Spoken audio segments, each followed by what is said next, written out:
Now, while the UK has been hosting a summit on AI this week, other tech industry leaders and policymakers have been meeting in the Saudi Arabian capital, Riyadh, for the Global Cybersecurity Forum. Well, with the global cost of cybercrime set to hit $2 trillion by the end of this year, up from $500 billion in 2015, one of the key themes of the event was how to promote real international collaboration in cyberspace at a time when the troubled geopolitical environment is increasingly pitting governments against one another.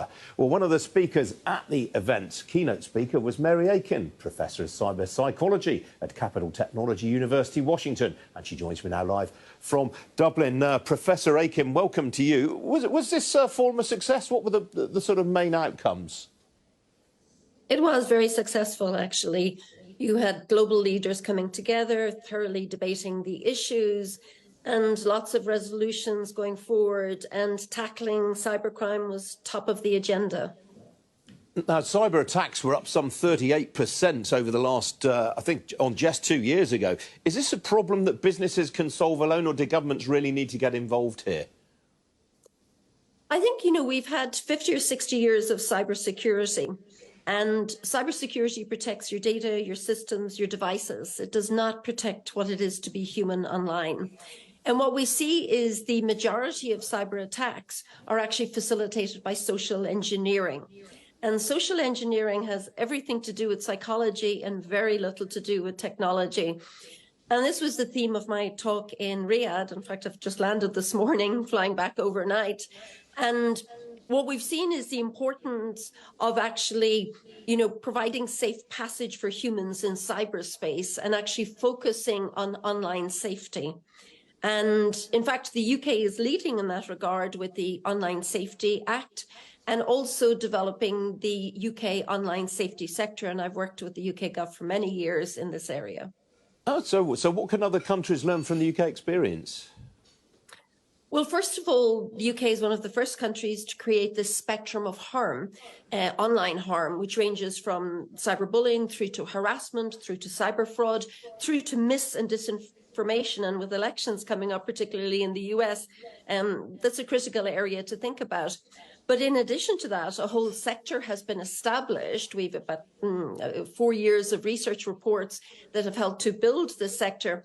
And the sector will be focused on delivering tech solutions to tech-facilitated problem and indeed criminal behavior.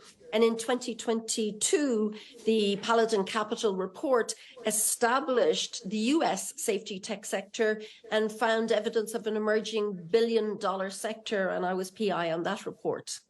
I mean, you mentioned the US election, of course, which is around about a year ago, a year today, I think, roughly. Potentially, we've got a UK election, South Korea. I mean, there are 20 big elections globally taking place next year.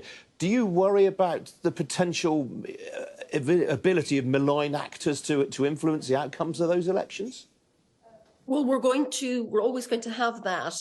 The question is not about the perpetrators, it's really how we deal with it. The problem with online harms, online criminality, online mis and disinformation is that it has the characteristics of big data: volume, velocity, variety. What does that mean? There's a lot of it. And therefore, we're going to need AI solutions and ML solutions to it. And that's what safety tech can deliver. We've got health tech, we've got fintech, and now we've got safety tech. And in fact, we've got an AI and safety tech summit coming up shortly in the UK. Right. And you'll be participating in that, I presume? Absolutely. My discipline, cyber psychology, can really help to, illuminate this space and provide solutions. All right, Professor Aiken, we have to leave it there. Thank you very much indeed for joining me, especially after such an arduous overnight flight. You look in better state than I would have been after that, I'm sure. Thank you. You're welcome.